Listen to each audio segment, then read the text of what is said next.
ವಸ್ತುಗಳನ್ನು ಮನೆಯಲ್ಲಿ ತಗೊಂಡೋಗಿ ಇಟ್ಕೊಂಡಾಗ ಅದರಲ್ಲಿ ನೋಡ್ತಾರೆ, ಅದರಲ್ಲಿ ಮ್ಯಾಗ್ನೆಟಿಕ್ ಪವರ್, ಅಯಸ್ಕಾಂತೀಯ ಶಕ್ತಿ ಇತ್ತು.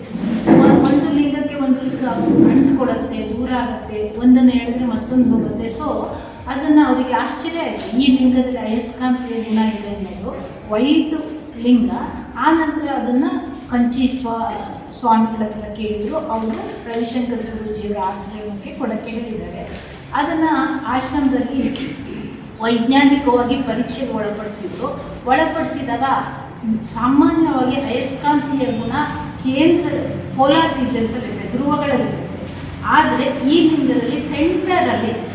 ಸೊ ಇದು ಸೈಂಟಿಸ್ಟ್ ರಿಸರ್ಚ್ ಮಾಡಿ ಇದು ಭೂಮಿಯ ಮೇಲೆ ಸಿಗುವ ಯಾವುದೇ ವಸ್ತುವಿಂದ ಮಾಡಿದಂತಹ ವಸ್ತು ಅಲ್ಲ ಅನ್ನೋದನ್ನು ಹೇಳಿದ್ದಾರೆ. ಸೊ ಆ ಲಿಂಗದಲ್ಲಿ ಕೇಂದ್ರದಲ್ಲಿ ಅಯಸ್ಕಾಂತೀಯ ಗುಣ ಇದೆ, ವಿಶೇಷತೆ ಅದರದ್ದು ಅದು. ಮತ್ತು 1000 ವರ್ಷದ ಹಿಂದೆ ಸೋಮನಾಥದಲ್ಲಿ ಆ ಲಿಂಗ ನೆಲದಿಂದ ಮೇಲೆ ತೇರ್ತಾ ಇತ್ತು, ನೆಲಕ್ಕೆ ಫಿಕ್ಸ್ ಆಗಿರಲಿಲ್ಲ, ನೆಲದಿಂದ ಮೇಲೆ ತೇರ್ತಾ ಇತ್ತು. ಹಾಗಾಗಿ ಅದು ಬಹಳ ಪವಿತ್ರವಾದ ಪುರಾತನವಾದ ಒಂದು ಲಿಂಗ. ಅದರ ದರ್ಶನ ಭಾಗ್ಯ ಸಾಗರದ ಜನತೆಯಲ್ಲಿ ಹೆಚ್ಚು ಜನರಿಗೆ ದೊರಕುವ ಹಾಗೆ ನೀವೆಲ್ಲರೂ ಸಹಾಯ ಮಾಡಬೇಕು. ಭಾಗಗಳನ್ನು ಅಲ್ಲಿಯ ಅಗ್ನಿಹೋತ್ರಿಗಳು ಸಂತರು ಸೇರಿ ಅದನ್ನು ಸಂಗ್ರಹಿಸಿ ತಮ್ಮ ಮನೆಯಲ್ಲಿ ಅದನ್ನು ಪೂಜೆ ಮಾಡಿ ಗುಪ್ತವಾಗಿ ಅದನ್ನು ಸಂರಕ್ಷಣೆ ಮಾಡಿಕೊಂಡು ಬಂದು 1000 ವರ್ಷಗಳ ಕಾಲ ಅದಕ್ಕೆ ನಿತ್ಯ ಪೂಜೆ ಮಾಡಿ ಅದನ್ನು ಸಂರಕ್ಷಣೆ ಮಾಡ್ಕೊಂಡು ಬಂದಿರ್ತಾರೆ. ಆ ಚೂರುಗಳಿಗೆ ಲಿಂಗದ ರೂಪವನ್ನು ಕೊಟ್ಟು ಮತ್ತೆ ಅದನ್ನ ದುಂಡಾಗಿ ಕನ್ವರ್ಟ್ ಮಾಡಿ ಅದನ್ನ ಪೂಜೆ ಮಾಡ್ತಾ ಇದ್ದಂಥದ್ದು ಇತಿಹಾಸ ಇದೆ.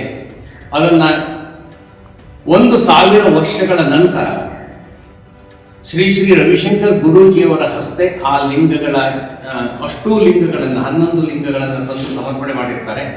ಅದು ಕಂಚಿಯ ಸ್ವಾಮಿಗಳು ಸುಮಾರು 100 ವರ್ಷಗಳ ಹಿಂದೆ ಅವರಲ್ಲಿ ಹೋಗಿ ಕೇಳಿದಾಗ, ಈ ಅಗ್ನಿಹೋತ್ರಿಗಳು ಮತ್ತು ಸಂತರು ಅವರಲ್ಲಿ ಹೋಗಿ ಕೇಳಿದಾಗ, ನಾವು ಈ ರೀತಿ ಇಟ್ಕೊಂಡ್ಬಿಟ್ಟಿದ್ದೀವಿ, ಪ್ರಭಾವಿತವಾದಂತಹ ಲಿಂಗ, ಇದನ್ನು ಏನು ಮಾಡಬೇಕು ಅಂತ ಅವ್ರು ಕೇಳಿದಾಗ ಅವರು ಆವಾಗ ಹೇಳಿದ್ರಂತೆ, 100 ವರ್ಷಗಳ ಹಿಂದೆ ರವಿಶಂಕರ್ ಗುರೂಜಿಯವರು ಇರಲಿಲ್ಲ, ಆಗಲೇ ಹೇಳಿದಂತೆ ಇಲ್ಲ, ದಕ್ಷಿಣ ಭಾರತದಲ್ಲಿ ರವಿಶಂಕರ ಅನ್ನೋ ಹೆಸರಿನ ಒಬ್ಬ ಸಾಧು ಬರ್ತಾರೆ, ಅವರಿಗೆ ನೀವು ಇದನ್ನು ಸಮರ್ಪಿಸಿ ಅವರು ಮುಂದಿನ ಕ್ರಮ ತಗೊಳ್ತಾರೆ ಅಂತ. ಅದರಂತೆ 1000 ವರ್ಷ, ಸರಿಯಾಗಿ 1000 ವರ್ಷ, 1024ರಲ್ಲಿ ಭಗ್ನವಾಗಿರುವಂತಹ ಲಿಂಗಗಳ ಚೂರುಗಳನ್ನು 2025ರಲ್ಲಿ ಆ ಅಗ್ನಿಹೋತ್ರಿಗಳು ರವಿಶಂಕರ್ ಗುರೂಜಿಯವರಿಗೆ ಸಮರ್ಪಣೆ ಮಾಡಿದ್ದಾರೆ.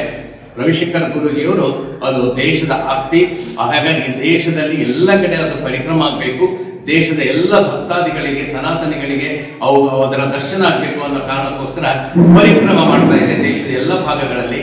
2 ಲಿಂಗಗಳು ಈಗ ನಮ್ಮ ಸಾಗರ ಭಾಗಕ್ಕೆ ಬರ್ತಾ ಇದೆ. ಉಡುಪಿಯಿಂದ ಬರುವ ಶನಿವಾರ ಅಂದರೆ 18ನೇ ತಾರೀಕು ಶನಿವಾರ ಸಾಗರಕ್ಕೆ ಬರ್ತಾ ಇದೆ. ಸಾಗರದಲ್ಲಿ ಬ್ರಾಸಂ ಕಲ್ಯಾಣ ಮಂಟಪದಲ್ಲಿ ಅದನ್ನ ನಾವು ಸಾರ್ವಜನಿಕರಿಗೋಸ್ಕರ ಪೂಜೆ ಮತ್ತು ದರ್ಶನಕ್ಕೋಸ್ಕರ ಇಡ್ತಾ ಇದ್ದೀವಿ. ಆ ನಿಟ್ಟಿನಲ್ಲಿ ಸಾಗರದಲ್ಲಿ ಕನಿಷ್ಠ ಒಂದು 5,000 to 6,000 ಜನರಿಗಾದರೂ ಅದನ್ನು ದರ್ಶನ ಭಾಗ್ಯ ಕೊಡಿಸ್ಬೇಕು ಅನ್ನೋ ಒಂದು ಯೋಚನೆಯಲ್ಲಿ ನಾವು ಪ್ರವೃತ್ತರಾಗಿದ್ದೀವಿ. ಅವತ್ತಿನ ಕಾರ್ಯಕ್ರಮ ಮಧ್ಯಾಹ್ನ 3:30ಯಿಂದ ಕಾರ್ಯಕ್ರಮ ಶುರುವಾಗುತ್ತೆ. ರುದ್ರ ಪೂಜೆ ನಂತರ ಸಾರ್ವಜನಿಕರಿಗೆ ಅದರ ದರ್ಶನ, ಇದಿಷ್ಟಕ್ಕೂ ನಾವು ಅಲ್ಲಿಯ ಕಲ್ಯಾಣ ಮಂಟಪದಲ್ಲಿ ವ್ಯವಸ್ಥೆ ಮಾಡಿದ್ದೀವಿ.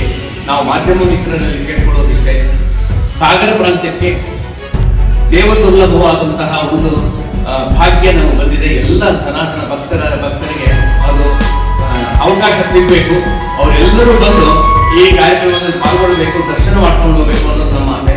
ಹಾಗಾಗಿ ಮಾಧ್ಯಮ ಮಿತ್ರರು ನಮಗೆ ಅದಕ್ಕೆ ನಮ್ಮ ಆರ್ಟ್ ಆಫ್ ಲಿವಿಂಗ್ ಸಂಸ್ಥೆಯಿಂದನೇ, ಆಶ್ರಮದಿಂದನೇ, ಅಂದರೆ ಶ್ರೀಗಳಿಂದ ನಿಯುಕ್ತಿಗೊಂಡಂತಹ ಒಬ್ಬ ಸ್ವಾಮೀಜಿ ಬರ್ತಾ ಇದ್ದಾರೆ, ಶರಣ ಸ್ವಾಮೀಜಿ ಅಂತೇಳಿ, ಅವರ ನೇತೃತ್ವದಲ್ಲೇ ಅದಕ್ಕೊಂದು ಕ್ರಮ ಇದೆ. ಅದೇ ಕ್ರಮದಲ್ಲಿ ರುದ್ರ ಪೂಜೆ ಆಗುತ್ತೆ. ಅವರು 2 ತಾಸು ರುದ್ರ ಪೂಜೆಯನ್ನು ಮಾಡ್ತಾರೆ. ಸಾರ್ವಜನಿಕರಿಗೆಲ್ಲರಿಗೂ ಅದು ಅವಕಾಶ ಇರ್ತದೆ ನೋಡ್ಲಿಕ್ಕೆ. ಆ ರುದ್ರ ಪೂಜೆಯನ್ನು ನೋಡ್ಬೋದು, ಲಿಂಗ ದರ್ಶನವನ್ನು ಮಾಡ್ಕೊಳ್ಬೋದು. ಇದನ್ನ ತಾವೇ ಖುದ್ದಾಗಿ ಬರ್ಲಿಕ್ಕೆ ಸಾಧ್ಯ ಇದೆ ಅಂದ್ರೆ ಅವರಿಗೆ ಸಂಕಲ್ಪ ಪೂಜೆಯಲ್ಲಿ ಭಾಗವಹಿಸಲಿಕ್ಕೆ ಮತ್ತು ರುದ್ರಾಭಿಷೇಕದನ್ನು ನೋಡ್ಲಿಕ್ಕೆ ಮತ್ತು ಅಲ್ಲೇ ಪ್ರಸಾದ ವಿನಿಯೋಗ ಆಗುತ್ತೆ. ಪೂಜೆ ನಂತರ ಅದನ್ನು ಅವರಿಗೆ ಪ್ರಸಾದ ಕೊಡ್ತೀವಿ, ವಿಶೇಷವಾದ ಪ್ರಸಾದ. ಸಂಕಲ್ಪ ಪೂಜೆ ಮಾಡಿದವರಿಗಿದೆ. ಅಕಸ್ಮಾತ್ ಯಾರಿಗೊಬ್ಬರಿಗೆ ಬರ್ಲಿಕ್ಕಾಗಿಲ್ಲ ಅಂದ್ರೆ ನಾವು ಅವರ ಹೆಸರು ಆ ಸಂಕಲ್ಪ ಪೂಜೆಯ ಫಾರ್ಮ್ ನಲ್ಲೇ, ಗೂಗಲ್ ಫಾರ್ಮ್ ಇದೆ, ಅದರಲ್ಲಿ ಏನು ನಮ್ಮ ಮಾಹಿತಿ ಬೇಕು, ಗೋತ್ರ ಹೆಸರು ಮಾಡ್ಕೊಂಡು ಇದೆ ಅವರಿಗೆ ನಾವು ಕಡೆಗೆ ಆ ಪ್ರಸಾದವನ್ನು ಕಳಿಸ್ಕೊಡ್ತೀವಿ ಸಂಕಲ್ಪ ಮಾಡಿ. ಕಲ್ಲನ್ನು ಒಡೆದಾಗ ಚೂರಾಗುತ್ತೆ, ಬೇರೆ ಬೇರೆ ಶೇಪಲ್ಲಿ ಇರ್ತದೆ. ಆಯದಷ್ಟು ಒಂದೊಂದು ಲಿಂಗ ಅದರ ಆಕಾರಕ್ಕೆ ತಕ್ಕನಾಗಿ ಒಂದೊಂದು ಲಿಂಗವನ್ನು ಮಾಡಿ 11 ಚೂರುಗಳನ್ನು 11 ಲಿಂಗವನ್ನಾಗಿ ಪರಿವರ್ತನೆ ಮಾಡಿದ್ದಾರೆ.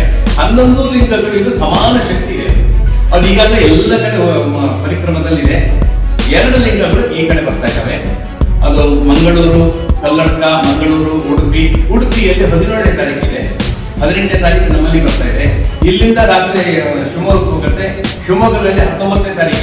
ಅಂದ್ರೆ ನಮಗೆ ಗುರುಗಳಾದಂತಹ ಆಟ ಫೀಲ್ಡಿಂದ ಇರುವಂತಹ ಬಹಳ ವರ್ಷಗಳಿಂದ ಸೇವೆ ಮಾಡ್ತಿರುವಂತಹ ಶ್ರೀಮತಿ ಜಯಲಕ್ಷ್ಮಿ ಮಾತಾಜಿಯವರು, ಅವರು ಇಲ್ಲದೆ ಬಹುಶಃ ಸಾಗರಕ್ಕೆ ಈ ಜ್ಯೋತಿರ್ಲಿಂಗ ಬರಕ್ಕೆ ಅವಕಾಶ ಇರ್ತಿತ್ತು ಇಲ್ಲ ಗೊತ್ತಿಲ್ಲ. ಏಪ್ರಿಲ್ ಇಂದ ಅವರು ಪ್ರಯತ್ನ ಮಾಡ್ತಾ ಇದ್ರು ನಮ್ಮ ಸಾಗರಕ್ಕೆ ಜ್ಯೋತಿರ್ಲಿಂಗ ಬರಲಿ ಅಂತ ಹೇಳ್ಬಿಟ್ಟು. ಸೊ ಅವರ ಪ್ರಯತ್ನದಿಂದ ಅದು ಇವತ್ತು ನಮಗೆಲ್ಲರಿಗೂ ಆ ಭಾಗ್ಯ ಸಿಕ್ಕಿದೆ. ಸೊ 15ನೇ ತಾರೀಕು ನಮ್ಮೆಲ್ಲರ ಒಂದೇ ಆಸೆ, ನಾವೆಲ್ಲರೂ ಸೋಮನಾಥಕ್ಕಾಗಲಿ ಅಥವಾ ಬೇರೆ ಊರುಗಳಿಗಾಗಲಿ ಹೋಗಿ ಆ ದರ್ಶನ ಮಾಡಕ್ಕೆ ಸಾಧ್ಯ ಇಲ್ಲ.